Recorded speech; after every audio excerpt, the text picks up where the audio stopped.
खंडवा में कोरोना संक्रमण की चेन को तोड़ने के लिए रोजाना शहर के बाजारों में प्रशासन द्वारा रैंडम सैंपलिंग की जा रही है। साथ ही ग्रामों में डोर टू डोर जांच और सैंपलिंग की भी व्यवस्था स्वास्थ्य विभाग कर रहा है। खंडवा में अनलॉक के बाद अब स्वास्थ्य विभाग ने सड़कों पर फल सब्जी बेचने वाले बस ऑपरेटर और भीड़ भाड़ वाली जगह पर रैंडम सैंपलिंग बढ़ा दी है। कोरोना की रोकथाम के लिए 40 से अधिक फल और सब्जी विक्रेताओं समेत रोज 1000 लोगों के कोरोना सैंपल लिए जा रहे हैं। ग्रामीण क्षेत्रों में भी स्वास्थ्य विभाग की टीम डोर टू डोर लोगों के घर जाकर रोज करीब 300 से ज्यादा सैंपल लेने के साथ थर्मल स्क्रीनिंग भी कर रही है।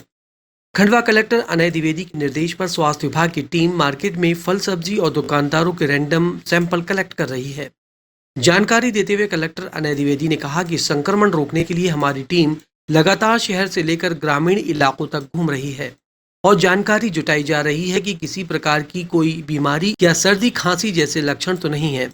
जिनमें कोरोना वायरस जैसे लक्षण पाए जा रहे हैं उनका सैंपल लेकर उन्हें तुरंत उपचार के लिए जिला अस्पताल में भर्ती कराया जा रहा है, जिससे कोरोना की चेन ब्रेक हो सके। डोर टू डोर सैंपल के अच्छे परिणाम भी सामने आ रहे हैं। जिले में लगातार कोरोना वायरस का पॉजिटिव रेट डाउन हो रहा है। इसी को बरकरार रखने के लिए स्वास्थ्य विभाग की टीम फ्रंट लाइन वालों के रोज 300 से अधिक रैंडम सैंपल ले रही है, जिनमें स्वास्थ्य विभाग के कर्मचारी, पुलिस विभाग के कर्मचारी और जिला प्रशासन के अधिकारी शामिल हैं। जिला प्रशासन का मानना है कि इस तरह की रैंडम सैंपल से कोरोना संक्रमण की चेन ब्रेक करने में काफी मदद मिल रही है। इंडिया न्यूज़ 53 के लिए मनीष गुप्ता की रिपोर्ट। पहली वेव के बाद में जो हमने एक इंस्टेंट मेडिकल चेकअप जो है उसकी एक कार्य योजना बनाई थी, जिसके अंतर्गत जो सैम्पलिंग टीम्स हैं वो अन्य जो फीवर ILI और उन पे जो क्लिनिक्स पे जो सैंपल लेने आ रहे हैं उनके अतिरिक्त जो मार्केट में और जो ऐसे शासकीय सेवक या निजी जो जो जो जो बिजनेसमैन हो या कोई अन्य मजदूर हो जो अधिक से अधिक लोगों के टच में आते हैं उनकी सैम्पलिंग की एक कार्य योजना बनाई थी। उस कार्य योजना को हमने फिर से अमल ले आए हैं। पिछले 4 या 5 दिनों से हमने यह कार्य योजना अपनाई, जिसमें खंडवा जो शहर है, क्योंकि यहाँ पे संक्रमण अधिक रहा है, तो खंडवा शहर में करीब 200 सैंपल और ग्रामीण एरिया में लगभग 100 सैंपल अलग अलग ग्रामीण एरिया में विभिन्न व्यवसाय के लोगों का जो टीम है वो रैंडमली सैंपल लेती है। कोरोना कर्फ्यू काल में एक IT इंजीनियर ने कोरोना से बचाव और जागरूकता के लिए एक सॉफ्टवेयर तैयार किया। खंडवा में लॉकडाउन के दौरान IT इंजीनियर के छात्रों ने मास्क और वैक्सीन के प्रति लोगों को जागरूक करने के लिए एक ऐसा सॉफ्टवेयर तैयार किया है जिसकी मदद से लोगों में मास्क लगाने और वैक्सीनेशन कराने को लेकर जागरूकता आए। इसका नाम वैक्सीन फॉर लाइफ रखा गया है। इसे फेसबुक और इंस्टाग्राम जैसी साइट ने भी फिल्टर सॉफ्टवेयर को अप्रूवल दे दी है। अभी तक 2 दिन में 700 से ज्यादा युवाओं ने इस सॉफ्टवेयर का इस्तेमाल करना भी शुरू कर दिया है। कोरोना से बचने के लिए सरकार द्वारा लगाए गए कोरोना कर्फ्यू का सही फायदा कैसे उठाया जाए, इसकी मिसाल खंडवा के IT इंजीनियर के छात्र सागर जोशी ने दी है।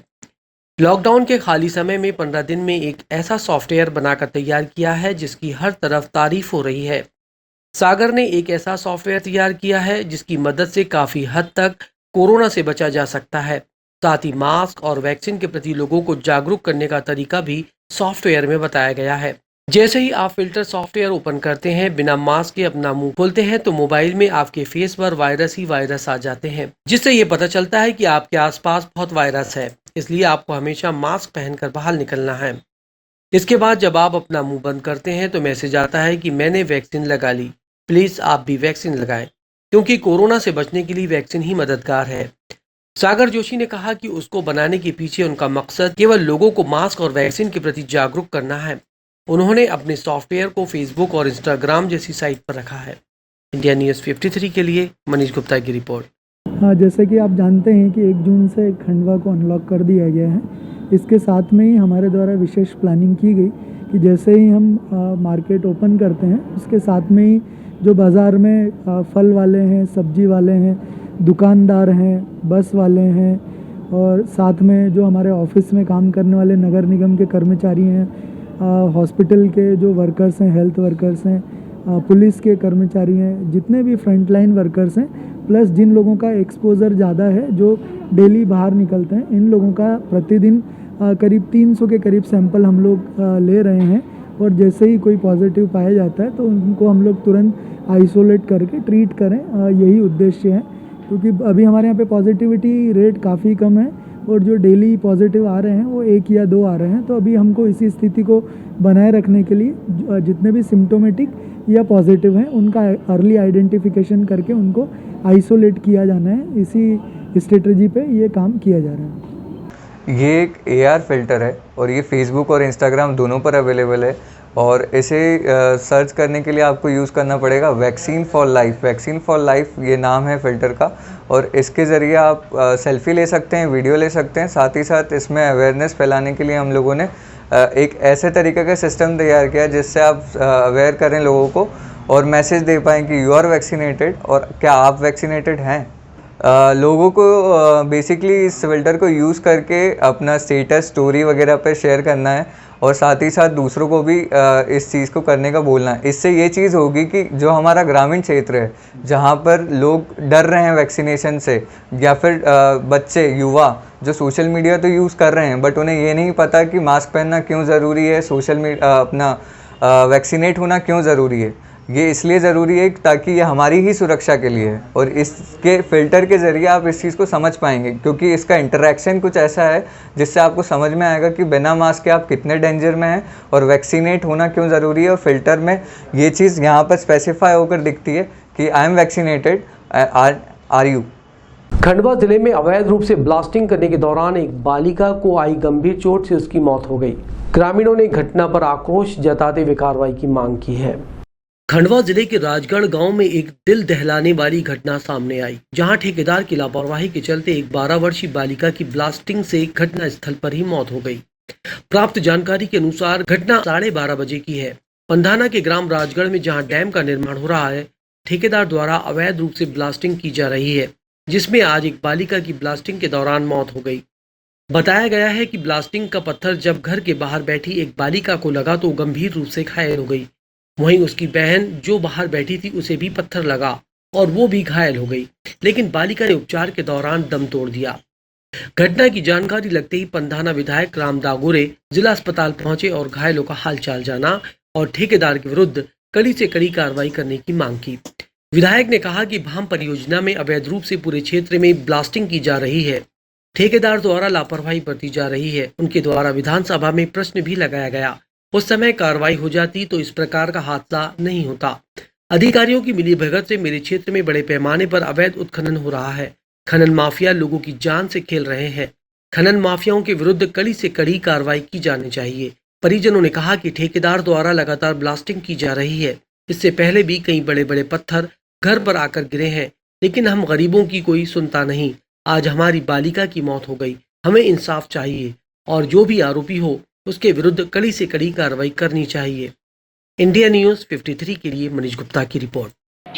काम चल रहा है। मैंने शुरुआत में भी इस पर ऑब्जेक्शन उठाए थे क्योंकि प्रशासनिक अधिकारियों की उसमें अप्रत्यक्ष पार्टनरशिप है, इसलिए उस पर कोई कार्रवाई नहीं हुई। मैंने विधानसभा क्वेश्चन भी लगाया था कि नदी में ब्लास्टिंग होती है, लेकिन उस पर भी ये लोग वहां जाकर के लिपापोती करके आ गए।